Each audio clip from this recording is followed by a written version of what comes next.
Hello, what's up guys? This is How to Teach X. My name is Axel and today we're going to talk about the genitive S or possessive S.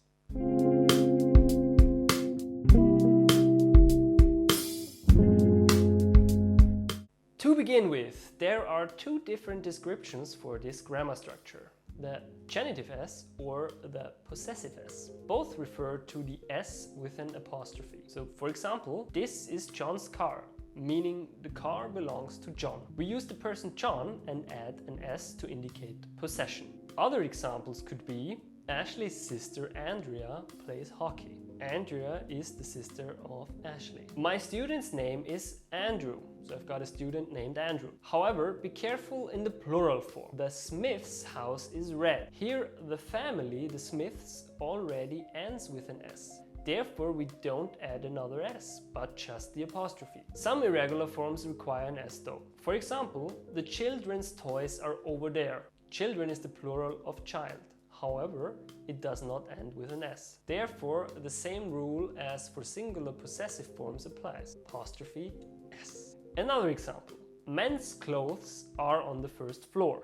In some cases, possession is not limited to one person. Then the apostrophe S is only added to the last noun. For example, Sam and Gordon's father is a plumber. However, if it's referred to several persons or things, then the apostrophe S is added to both nouns. Sam's and Gordon's bags are white. The last rule is, and I'm pretty sure you would guess it correctly already, names in singular that end with an S already. How do you think the possessive S is formed? Charles's dog, Charles' dog. Both would perfectly work, so technically they are fine, but you can use either way actually. So with words that end in an S but have an X or Z in the written form, the same rule applies. So Felix's cat or Gus's dog, you also might use a ES sound in there. Now what do you remember?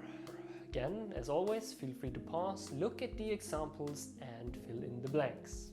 This is Becca's purse. Becca and Andrew's parents are out of town. John's and Andrew's dogs are very playful. Children's toys are overpriced. It's not so difficult, is it?